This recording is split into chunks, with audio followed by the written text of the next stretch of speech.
Hey everybody, what is up? Welcome back to A Christian Woman's Journey. It is late May. We are in zone 7A on the coast in New England, and I wanted to give you a little garden tour. First, let's just start inside where I still have a couple of plants that I keep year round. So into the indoor greenhouse. These plants here are in such huge pots, I don't even try to bring them outside anymore. We have a pineapple plant back there that gave us a pineapple last year. It's got to be about 4 and some years old. Another pineapple plant yet to produce, about 3 years old. And you can see we got some lemons to pick back there. Those are always really special and unexpected when we get a yield. Let's go inside. I have the sweet potato slip. Okay, so if you've never seen a sweet potato slip, that is what these are. You can see I've got beautiful foliage, I've got roots, and sweet potatoes absolutely love the hot weather. I think we're probably going to get them in the ground next week. Okay, let's head outside. Those sweet potatoes, they come in beautifully.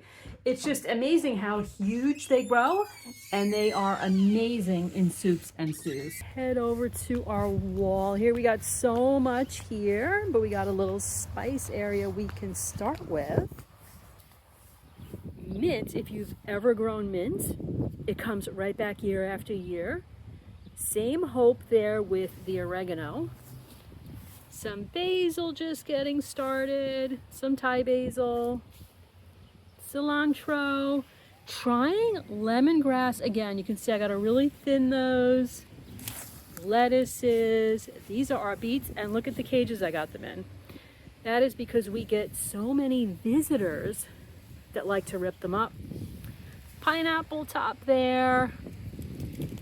This is a bay laurel plant, and you can see like this is obviously the newer growth, but here I think some of these lower leaves, I'm gonna harvest them and dry them up. Some more citrus there, some limes, melons we've planted here. A lot of this is new. You can see it's covered. We're just starting to get like some peppers in. Okay, let's chill a minute by the blackberry bush because I want to chat about this garden a little bit because every year, you know, if you're a gardener, you go into your garden with a lot of hope. So I don't just want this to be an overview of my garden. I want to tell you about my garden hopes. Every year we're adding more and more spices. I really want to reach the point where we don't have to buy any spices, where all of our spices are homegrown. So let me show you actually what I'm sitting right in front of. This is kind of an exciting area too. So look at those gorgeous blossoms. That is a huge blackberry bush. Been so good to us, gives us about 1 million blackberries. And look at this, just like my prayers, my hope was that this fig tree would come back, and it did. We had wrapped it so beautifully for the winter, and it started giving us figs last year, and I pray we get more. And let me tell you about our little composting area there. So yeah, we had really thought that, oh, we're gonna have to go out and splurge and buy compost. We didn't think we'd get quite enough of our own. We got plenty. This is a Honeycrisp apple tree. This is our columnar apple tree. When they give apples, they are amazing, they are beautiful. My daughter and I really made an effort to fertilize these. We love apples, but they're so expensive, and we really just want an amazing yield, so we're working hard. We're going to try to block these trees from the deer, and we're praying for a beautiful apple harvest. Let me show you some new beds. So we've hilled some blue potatoes there. I think these are blue Adirondacks, and yes, they do protect you from colon cancer. That's why I want to expand this crop. This area here hasn't started coming in, but these are our carrots. Why am I so excited about something as simple as carrots? Well, let me tell you, just a lot of hope goes into this too. We've had some trouble growing carrots in the past, not getting good yields, getting split carrots. One of the things that I've learned is you've got to have really rich soil, but you really want to loosen up the soil before you plant. This year, we shopped with Baker Creek, and they have a lot of rare seeds, heirloom seeds, and I bought 4 different kinds, 4 different colors of carrot. Just wanted to have a lot of fun. So my hope here is that these carrots will just be so bright, so colorful. Those are all the anthocyanins in the carrot, and they are so healthy for you. That is what I truly want to bring to my family. This bed is just a gold mine with the blue potato, and we have purple carrots, we have red carrots, we have yellow, the usual orange, just so many antioxidants, and just praying for improved health for my family. So right next to that, another newly planted bed. This is a strawberry bed, just getting started. Today I planted this, tons of heirloom onion, hoping just for an amazing yield, and just we really want to get a few months supply. We want to be able to stop buying onions. Jalapenos planted here. And if you look at these beds here in the middle, I've talked about these before. These behind me are just little gems that we grow every year now. We never have to buy our own garlic anymore because we have such a reliable crop. As a matter of fact, we grow so much, we could almost say we grow too much. I end up giving a lot away. I make garlic powder for year-round, garlic salt. Just what an amazing blessing. If you've never grown garlic before, I have videos in my garden playlist. I have full tutorials showing you how to grow it, how to clip the scapes, how to do the harvest, how to store. Now we have a huge section here of bags, and I put random things in this. We've got more onions, starting a sage bush and a rosemary bush, just back to those spices. This is a wonderful Turkish lettuce that we are just in love with. Yes, I have my peas covered. Yes, I am really, really tired. It's almost like a bridal veil, right? Every time I go under there, I think of like a bride. But I really am so tired of animals getting to it. Arugula always comes in early, and this is my giant of Italy parsley. So yeah, just a lot more on the spices there. Watching my step here, we do have little chipmunk holes.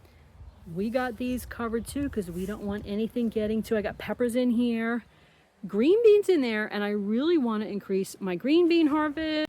So we know peppers store really, really well in the freezer all winter. I've had a little bit of trouble doing the same with green beans and maintaining texture and flavor. But this year we're getting a bigger crop, and I'm going to try it again. And I'm going to this time make sure that I really blanch and freeze directly, and just praying for better results there. Whole bunch of tomatoes planted today, and I will update as everything moves right along. In the back there, we've got some cherry tomatoes. I will get over there. But this is just the early garden. I mean, obviously everything's going to grow and grow and grow, and I will show you everything. We've got here some Kajari melons. That is an Indian type of melon. We're trying that again. Watermelon. I gotta have my watermelons every summer. We got a couple varieties. Squash bed. Got pumpkin. We got butternut squash, spaghetti squash, and you can see here eggplant. More eggplant and okra. And again, covered because we really don't want the vermin or anything getting to them. The birds are just crazy. Some of them got a little too tall, so we uncovered them. So looking at the okra bed, an old favorite of ours, eggplant too, huge favorite. We expanded both crops this year. So what is my hope really with the okra and the eggplant? Well, feeding us, yes, of course, but really feeding us even more. The okra as whole pods really freeze very, very well in the freezer, and they keep. And last year I froze a few bags, and several months out we were able to cook those up, bake them up in the oven, and they came out just fine. So what I want to do is I want a huge harvest. I want to store a lot away in the freezer, and I just want to really be eating them the whole winter into the spring. Again, less shopping at the supermarket. And like I say, we really invested in our soil. We got worm castings. At some point I'd like to vermicompost. Used all our own compost. We put some fertilizer in. We're really trying to enrich our soil.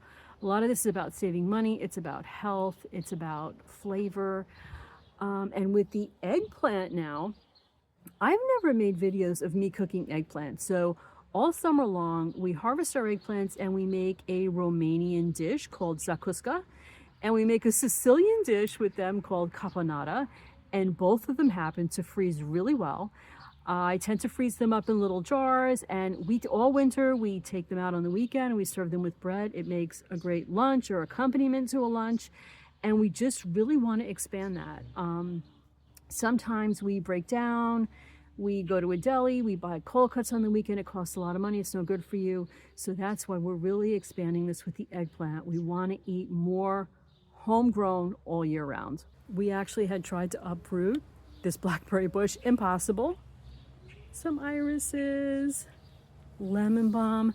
There is actually a strawberry patch under there, which I have to get under and weed, but this, oh, this is my treasure, another treasure. It's gotten so big. It was so small when I bought it, but the blueberry bush, and as you can see, look at that. We're starting to get so many. What a blessing. Planted these just the other day. We got cucumbers in there and random squash, so I'm gonna get a surprise. I got a feeling a lot of this is acorn squash. So we'll get a real surprise. Let's sneak around the other side here. Started with a row of corn. This is an overwintered mass of garlic that is going to be super fun to pick up because every one of those cloves has turned into a head. This is our little mammoth sunflower section, planted from seed, and we actually planted little Mexican sour gherkins in there, cucamelons. Zucchini, yellow squash, another garlic mass, and we're around to the cherry tomatoes. So again, just more and more hope there. Squash tend to store really, really well in the basement. We eat the pumpkin, and we usually get beautiful yields.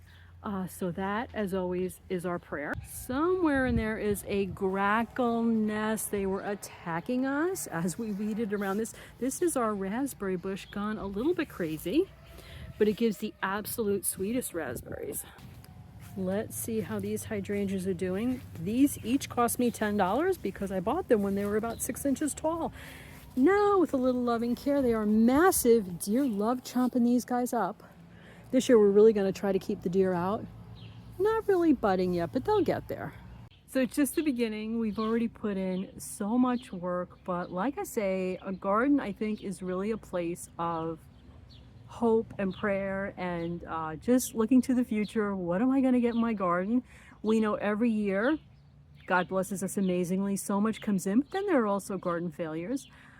Just all the planning that goes into it and all the hope and the joy of really, I hope to make a lot of garden to table videos, like with the eggplant recipes, things that I think can really help people.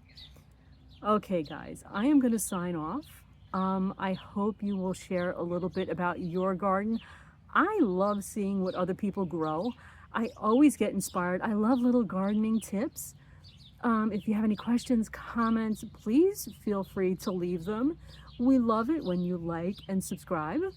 Okay guys, to God be the glory. I will see you again really soon with another video. Bye now.